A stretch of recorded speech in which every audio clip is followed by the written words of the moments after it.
할렐루야. 주님의 크신 이름을 찬양합니다. 우리 옆에 있는 분을 바라보면서 한번 인사해 볼까요? 참 잘 오셨습니다. 예수님의 사랑으로 사랑합니다. 환영합니다. 참 코로나가 창궐하는 이때에도 모이기를 패하지 아니하고 힘써 모여 예배드리는 여러분을 진심으로 환영하고 축복합니다. 우리는 살아가면서 선택의 기로에 놓일 때가 참으로 많습니다. 그래서 우리의 인생이 선택의 연속이라고 하여도 과언이 아닐 것입니다. A를 선택할 것인지 B를 선택할 것인지 이러한 고민에 놓일 때가 얼마나 많이 있습니까? 고민이 될 때는 둘 다 선택하면 좋겠지만 대부분은 둘 중에 하나는 선택을 하고 그리고 하나는 과감하게 포기를 해야 합니다. 그래서 우리는 결심을 해야 되는 것이지요. 오늘 예배를 통해서 우리가 무엇을 선택해야 되는지, 무엇을 과감하게 버려야 하는지 깨닫고 다시금 결심할 수 있는 예배자가 되는 우리 모두가 되길 간절히 소원합니다. 오늘 본문은 이제 더 이상 설교의 기회가 없을지도 모르는 민족의 지도자 모세가 이스라엘 백성들에게 축복의 길을 선택할 것인지 아니면 저주의 길을 선택할 것인지에 대해 결심을 촉구하며 도전하는 본문입니다. 신명기는 모세의 마지막 설교를 기록한 말씀이지요. 출애굽하여 하나님의 율법을 처음 듣고 나서 40년이 흘렀습니다. 가나안 땅을 눈앞에 두고 다시 한번 그 율법의 말씀을 되새기는 것입니다. 그래서 신명기는 옛 말씀에 대한 복습이고 약속의 땅에 들어가기 전에 예습이라고 볼 수 있습니다. 신명기를 영어로 보면 Deuteronomy라고 하는데 이것은 두 번째 율법이라는 뜻을 가진 헬라어 Deuteronomion에서 왔습니다. 다시 주어진 율법, 두 번째로 선포되는 율법을 의미하는 것입니다. 얼마나 많이 우리가 말씀을 들어왔습니까? 얼마나 많이 복음을 들어왔습니까? 하지만 우리는 다시 들어야 합니다. 다시 그 말씀 앞에 세워져야 합니다. 예수님께서 공생에 3년 조금 넘는 그 시간들을 제자들과 함께 보내셨지만 우리는 그 주님의 말씀을 평생도록 기억하며 나눠야 하는 것이지요. 성경 66권의 책, 얼마 되지 않은 이 성경의 말씀을 우리는 평생 동안 붙들고 다시금 듣고 또 그 말씀 앞에 세워져야 되는 것이 바로 하나님 나라 백성의 모습인 것입니다. 두 번째로 선포되어지는, 다시금 선포되어지는 그 말씀이 바로 신명기 말씀이에요. 오늘 본문의 말씀은 많은 분들이 사랑하는 말씀입니다. 들어가도 복을 받고 나가도 복을 받고 자녀들 땅의 수산 가축들이 복을 받고 심지어 광주리 떡 반죽 그릇까지도 복을 받습니다. 아마도 복을 안 좋아하는 사람은 없을 것입니다. 그런데 중요한 사실은 그렇게 좋아하는 복을 모두가 받을 수는 없다라는 것이에요.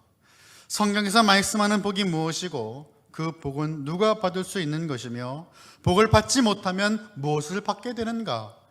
복을 선택하든지 아니면 저주를 선택하든지 우리에게 옵션은 두 개밖에 없는 것인가? 이러한 내용들을 오늘 본문을 통해서 여러분과 함께 살펴보기 원합니다. 첫 번째, 언약 백성이 받을 복의 내용을 먼저 한번 살펴보았으면 좋겠습니다.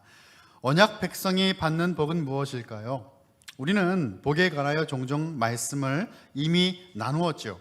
그리고 살펴보았습니다. 구약에서 하나님께서 당신의 백성에게 복을 주신다라는 것은 물리적인 그리고 물질적인 풍요로 나타났습니다. 크게는 세 가지로 구분할 수가 있어요. 가정, 산업, 그리고 국가가 받을 수 있는 축복입니다. 우선 가정에서 받을 수 있는 복은 땅이죠. 토지, 소산, 생축, 자녀, 의식주에 대한 부분의 복을 받습니다. 가정에서 입고 먹고 자는데 부족함이 없게 된다라고 하는 말씀이에요. 그리고 자녀들은 물론 생축에게도 생명의 풍성함이 있었습니다. 내가 한 것이 없는데 농작물의 수확이 많아집니다. 키우는 가축들이 풍성해집니다. 가족들이 많아집니다. 하나님이 허락하시는 복이 이렇게 나타나게 되었습니다. 여러분, 산업은 또 어떤 복을 성경은 우리에게 증거합니까? 8절의 말씀을 보시면 이렇게 말씀합니다. 여호와께서 명령하사 내 창고와 내 손으로 하는 모든 일에 복을 내리시고 내 하나님 여호와께서 내게 주시는 땅에서 내게 복을 주실 것이며 라고 말씀하세요. 경제활동과 노동의 열매에 임하는 복입니다. 사회에서 일을 하더라도 일한 그 수고 이상의 열매가 풍성하게 될 것이다 라고 하는 약속의 말씀인 것입니다. 그리고 마지막 국가 차원의 복은 무엇일까요? 주변 대적들로부터 보호를 받고 이스라엘이 모든 민족들과 국가들 가운데 으뜸이 되게 하는 것이었습니다. 이 세 가지 모두 사실은 모두가 다 누리고 싶고 받고 싶은 풍요로운 복입니다. 원하지 않는 사람 없을 것입니다. 1절을 보시면요, 뭐라고 기록되어 있냐면 세계 모든 민족 위에 뛰어나게 할 것이다 라고 말씀하셨어요. 뛰어나게 하다 라고 하는 말을 히브리어로 보면 엘리온이라고 하는 말입니다. 이 뜻은 최고, 지존이라고 하는 의미가 있습니다. 최고가 되게 하시겠다는 말씀이에요. 지극히 높으신 하나님께만 사용되는 그 엘리온이라고 하는 말을 이제 하나님께서 당신의 백성들에게 사용해 주시는 거예요. 지극히 높으신 하나님의 백성답게 하나님께서 당신의 백성들을 친히 높여주신다라고 하는 약속입니다. 왜요? 우리는 하나님의 자녀이기 때문입니다. 하나님 형상으로 창조 입은 하나님의 자녀들을 하나님 이렇게 지극히 높게 올려주신다라는 것이죠. 7절 말씀을 보면 이렇게 말씀되어 있습니다. 너를 대적하기 위해 일어난 적군들을 내 앞에서 패하게 하시리라. 그들이 한 길로 너를 치려 들어왔으나 내 앞에서 7길로 도망하리라. 상당히 유명한 말씀이죠. 대적하는 이들이 한 길로 공격해 오지만 결국 7갈래로 뿔뿔이 흩어져 도망간다라는 말입니다. 성경에서 7이라는 숫자는 완전수죠. 적들이 사방에서 공격해 들어올지 모르지만 결국에는 다 흩어져 버린다는 얘기예요. 하나님께서 온전하게 흩어져 버리신다라는 말씀입니다. 구약의 말씀을 보면 이러한 풍요로움이 하나님께서 그의 백성에게 복을 주시는 방식으로 나타났어요.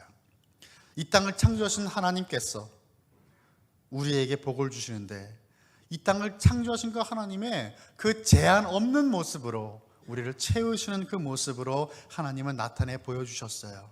그래서 풍요로움이라는 것은 다른 것에 풍요가 있는 것이 아니고 하나님을 선배하는 것에 풍요가 있다는 것을 주님은 보여주신 겁니다. 자, 두 번째, 복을 받는 방법. 그렇다면 이 복을 어떻게 받을 수 있을까요? 이런 하나님의 축복을 어떻게 우리가 받아 누릴 수가 있습니까? 오늘 말씀 보면요, 설명이 이렇게 기록되어 있어요. 우리 1절과 2절인데요. 한 목소리 한번 같이 읽어보면 좋겠습니다. 1절과 2절을 한 목소리를 같이 한번 읽어보겠습니다. 시작. 내가 내 하나님 여호와의 말씀을 삼가 듣고 내가 오늘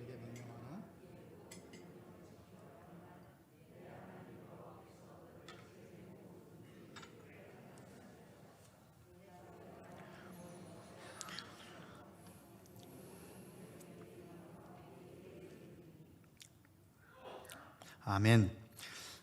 내가 내 하나님 여호와의 말씀을 삼가 들어라 라고 말씀하시는 겁니다.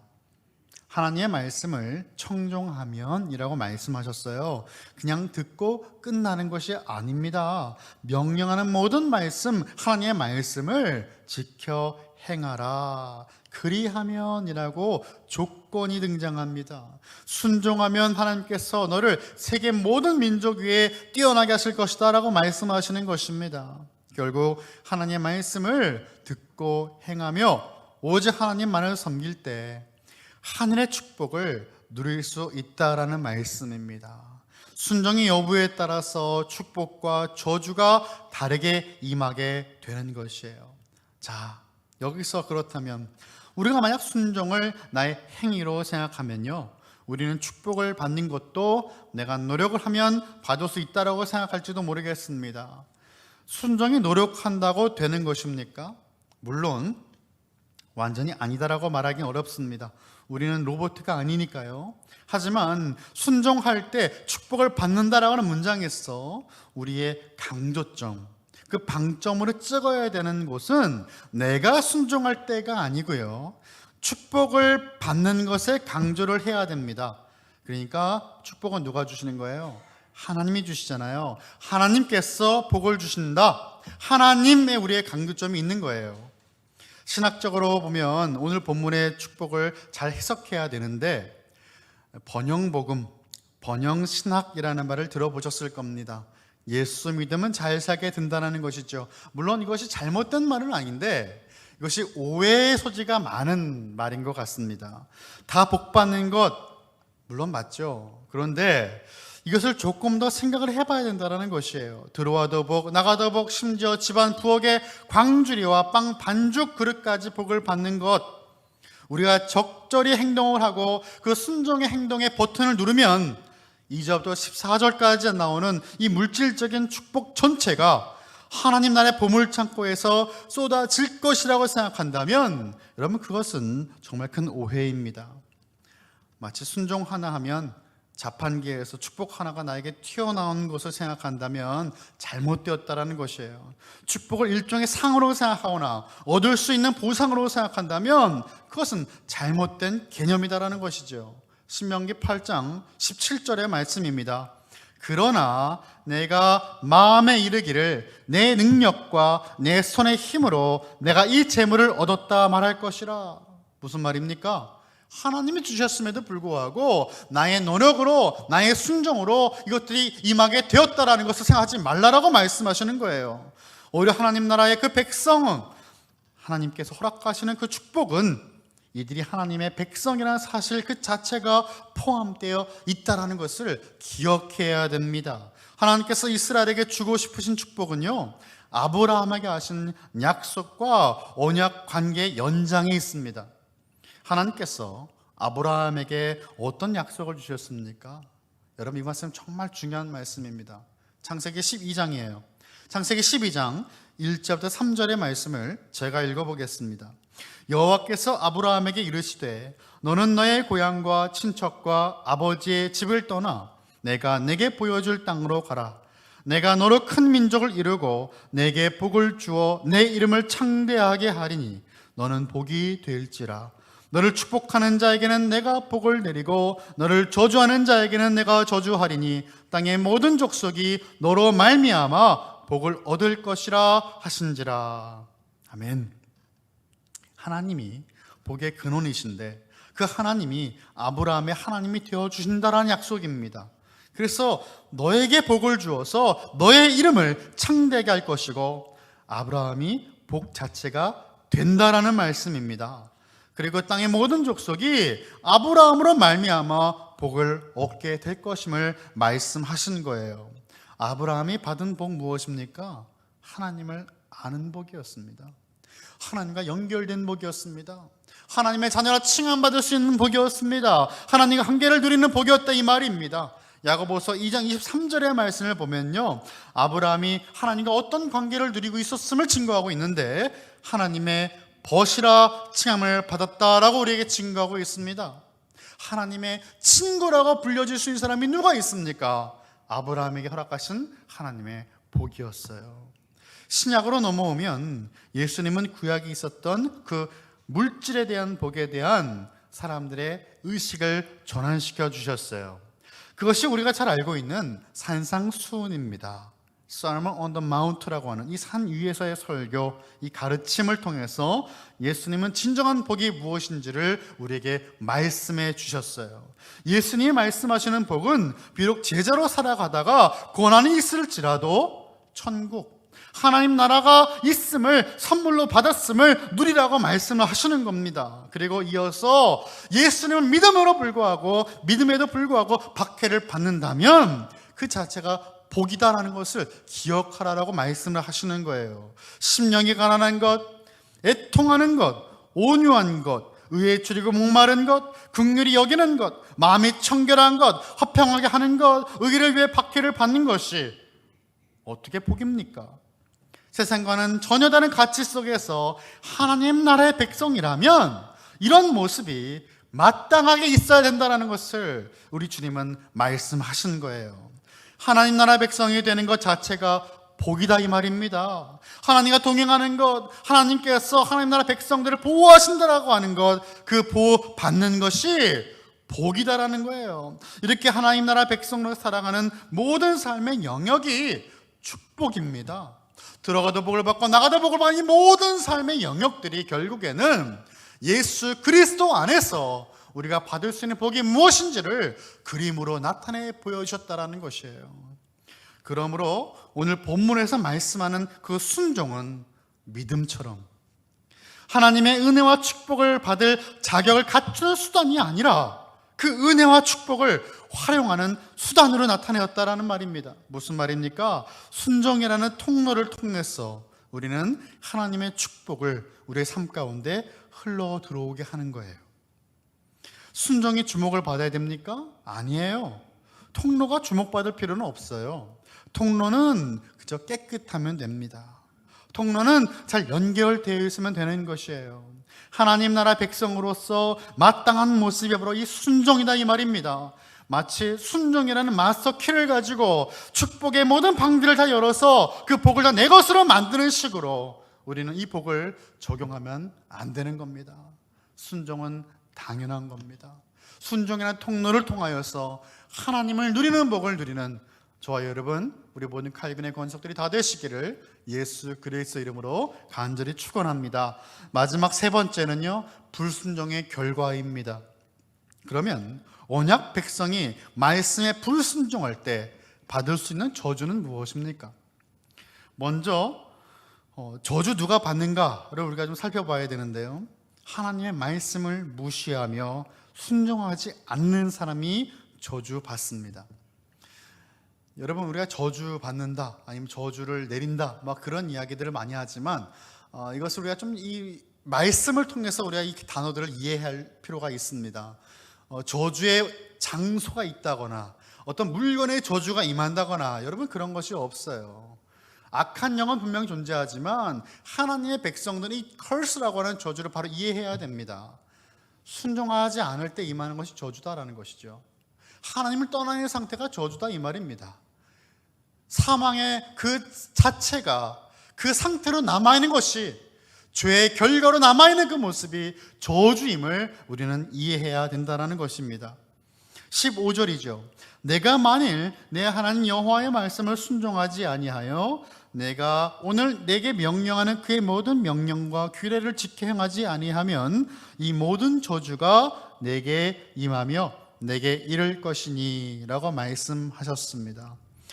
하나님의 말씀을 순종하지 아니하여 그의 모든 명령과 규례를 지켜 행하지 아니할 때 이 모든 저주가 임하게 될 것이다 라는 무서운 말씀을 허락해 주셨어요. 저주가 미치는 영역은 어디까지일까요? 28장이 그 시작부터 어떤 선택을 해야 될 것인지 시작으로 보여주시는데, 여러분 축복을 설명하는데요, 축복은 이제 14절까지예요. 그리고 저주는요 15절부터 68절까지입니다. 이 분량이 축복에 비해서 4배나 더 길어요. 신명기 28장이 축복장이 아니라 저주장이라 할지라도 이상하지 않습니다. 6절을 보면 들어와도 복을 받고 나가도 복을 받는데 저주받는 자는 완전 반대입니다. 16절을 보시면요, 내가 성읍에서도 저주를 받으며 들에서도 저주를 받을 것이요 라고 말씀하죠. 성읍을 가거나 들에 가거나 그 저주를 피할 수가 없어요. 광주리와 빵 반죽 그릇이 모두 저주를 받는다고 말씀하시는 겁니다. 자녀도 저주를 받고 토지의 소산도 생축들 다 저주를 받아요. 복을 받는 것과는 완벽한 대칭을 이룹니다. 불순종하는 자들은 저주를 받는 것입니다. 이들이 지키고 순종해야 될 말씀 중에 10계명의 첫 번째와 두 번째 계명은 참으로 중요하죠. 무엇입니까? 너는 나 외에 다른 신을 내게 두지 말라. 너를 위하여 새긴 우상을 만들지 말고 또 위로 하늘에 있는 것이나 아래 땅에 있는 것이나 땅 아래 물속에 있는 것에 어떤 형상도 만들지 말며 그것들에게 절하지 말며 그것들을 섬기지 말라라고 말씀을 하시는 겁니다. 순종의 대상이 무엇인지를 분명히 말씀해 주시는 겁니다. 여러분, 마틴 루터는 종교개혁을 할 때 이 말씀을 하나님을 하나님 되게 하라라고 해석을 하였어요. 이 땅을 창조하신 그 하나님 말이죠. 나의 주인 되신 그 하나님, 하늘의 그 아버지 하나님을 하나님으로 예배해야 하는데 우리 그렇게 하지 않는다라는 것입니다. 사랑하는 성도 여러분, 하나님 앞에 순종의 열매를 맺는 저와 여러분 되시기를, 하나님을 하나님으로 예배할 수 있는 예배자 되시기를 간절히 축원합니다. 언약 백성은 오직 하나님만 섬겨야 하고 다른 신을 섬기거나 우상을 만들어서는 안 되는 것입니다. 사실 이스라엘 백성들에게는 축복보다 저주의 말씀이 더 현실적으로 느껴질 수 있었을지 모릅니다. 왜냐하면 광야 생활 동안 불순종의 결과가 무엇인지를 충분히 경험했기 때문이죠. 하나님의 복과 마찬가지로 하나님의 저주가 미치지 않은 영역은 없었습니다. 저주가 임하면요, 가정과 사회와 정치, 경제의 모든 분야가 무너질 수밖에 없어요. 그런데 정말로 중요한 저주의 본질은 언약 백성이 안식의 그 땅에서 살 수 있는 권한이 박탈되는 것입니다. 가나안에서 쫓겨나게 되는 거예요. 그래서 신명기의 말씀은 예언의 말씀과도 같죠. 나중에 이스라엘은 이 경고를 무시하고 우상 숭배에 빠져 살다가 결국 바벨론의 포로 신세가 되고 말았습니다. 하나님은 그 경고의 말씀을 가나안 땅에 들어가기 전부터 그들에게 주셨어요. 이게 어디에 있는 말씀입니까? 신명기 28장 36절입니다. 여호와께서 너와 내가 세울 내 임금을 너와 내 조상들이 알지 못하던 나라로 끌어가시리니 내가 거기서 목석으로 만든 다른 신들을 섬길 것이며, 또 28장 41절의 말씀도 봅니다. 내가 자녀를 낳을지라도 그들이 포로가 되므로 너와 함께 있지 못할 것이며 라고 말씀하였습니다. 무서운 말씀이에요. 이미 다 말씀 주신 거예요. 나를 떠나면 너희가 이런 일이 벌어질 것이다. 그런데 그렇게 되고 말았죠. 이러한 규정은요, 고대 국가에서 흔히 살펴볼 수 있는 모습이었습니다. 종주권 조약이라고 하는데요, 속국에서 계약을 어길 때에 따르는 필연적인 결과를 확실하게 인지시키는 것, 그리고 확실하게 알게 하려는 역할을 하는 것이 바로 종주권 조약이었습니다. 그러니까 계약을 어기면 우리가 위약금을 물잖아요. 같은 원리입니다. 속국은 종주국을 따라야 되고 그들을 섬겨야 되는 것입니다. 만약 이들이 서로 맺은 계약을 잘 지킨다면요, 종주국은 속국을 대적들로부터 보호할 것입니다. 대신 싸우는 겁니다. 그리고 모든 세상이 으뜸이 될 수 있게 한다라는 것이죠. 하지만 그렇지 않다면, 그 종주국을 떠난다면, 계획을 어겨버리고 깨버린다면 저주가 임할 것입니다. 그래서 오늘 말씀에 나오는 저주는 언약 백성이 그 언약의 말씀을 지키고 순종하지 않을 경우 받을 대가가 얼마나 크고 무서운지를 경고하는 메시지가 되는 거예요. 하나님이 이러한 저주를 하나님 백성들에게 내릴 것이라고 하는 메시지를 주신 것이 아니고요, 그렇게 하지 말라라는 말씀을 주기 위하여 저주의 메시지를 주신 거예요. 야, 하나님은 이 축복보다 저주를 더 많이 말씀하셨구나, 이스라엘 백성들을 저주하게 원하시는구나가 아니고 너희는 그렇게 하지 말라라는 것을 강조하기 위해서 이렇게 수많은 절들과 페이지를 허락하여 하나님 말씀하신 겁니다. 저는 개인적으로 모든 사역이 다 중요하고 어렵다고 생각을 합니다. 그런데 그 중에서도 힘들고 어렵지만 정말 소중한 사역이 주일학교 사역이라고 생각을 해요. 오늘 말씀만 봐도 축복보다 저주가 더 많잖아요. 성경에 여러분 지옥에 대한 메시지가 얼마나 많을까요?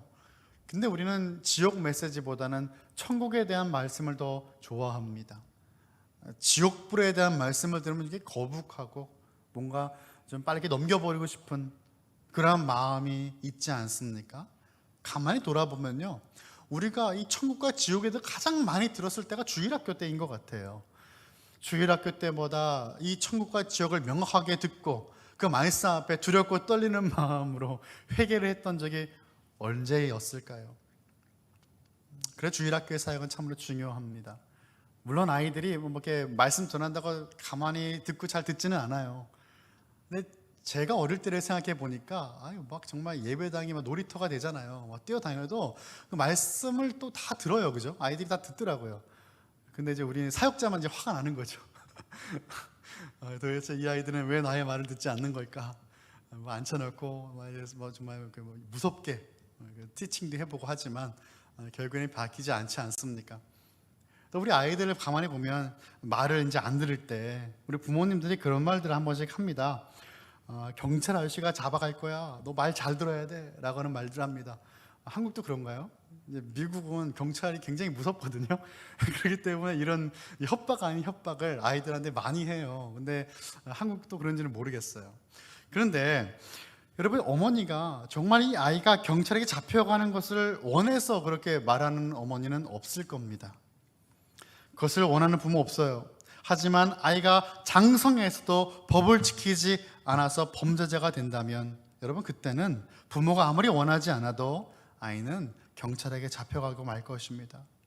신명기에서 고대 사회에 있었던 이 종주권 조약과 같은 방식으로 출애굽 이후에 있었던 그 시내산에서의 맺은 언약을 다시금 갱신하고 또 말씀하시고 또 말씀하신 이유는 떠나지 말게 하기 위해서, 가나안 땅에 들어갔을 때에 너무나 많은 유혹들 속에서 하나님만을 섬기게 하기 위해서 또 말씀하셨다라는 겁니다.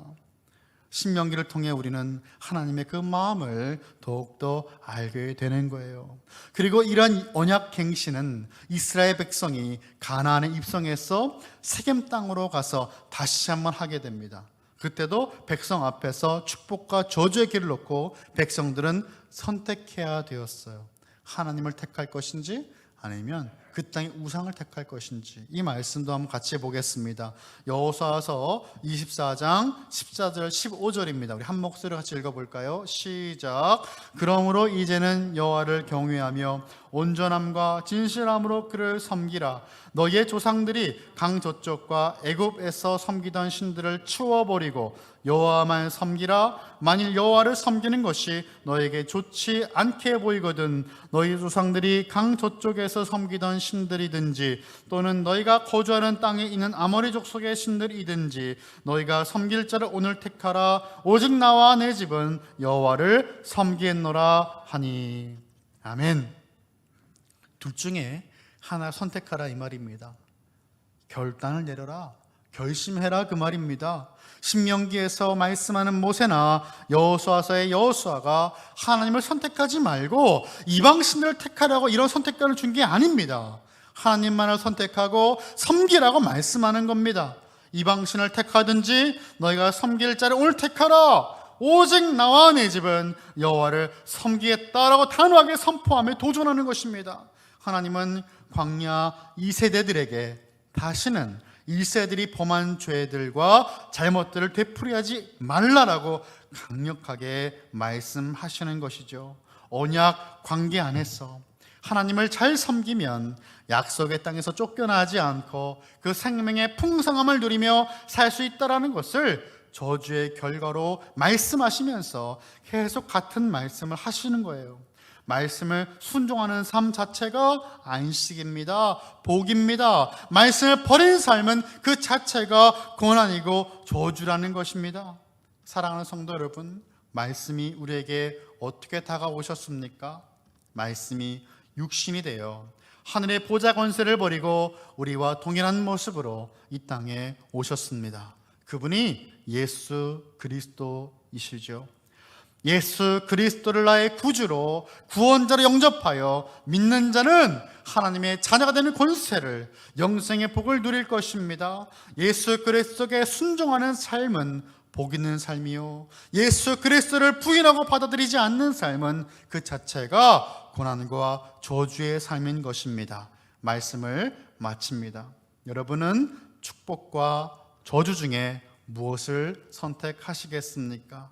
이 두 가지의 선택을 우리는 매 순간 하고 있습니다. 그리고 어쩔 때는 축복의 선택을 하지만 어쩔 때에는 전혀 다른 길을 택하기도 합니다. 늘 항상 하나님께서 원하시는 축복의 선택, 예수 그리스도 안에서 주님께서는 어떻게 행하실까를 고민하며 선택하기로 결심하고 결단하여 순종의 모습으로 나아가는 저와 여러분, 우리 모든 칼빈의 권속들이 다 되시기를 예수 그리스도의 이름으로 간절히 축원합니다. 기도하겠습니다. 사랑하는 하나님 아버지, 오늘도 우리에게 말씀하시니 감사합니다. 하나님 나라 백성으로 살아가기에 조금도 부족함이 없는 하나님의 복을 누리는 칼림의 모든 가족들이 다 되게 하여 주시옵소서. 축복의 길, 저주의 길에서 머뭇거리는 것이 아니라 과감하게 오늘도 예수님을 선택하길 결단하게 하여 주옵소서. 우리의 욕심으로 인하여 저주의 길에 발을 내딛지 않게 하여 주시옵소서. 모든 것을 감사드리며 우리를 구원하신 예수님의 이름으로 기도하옵나이다. 아멘.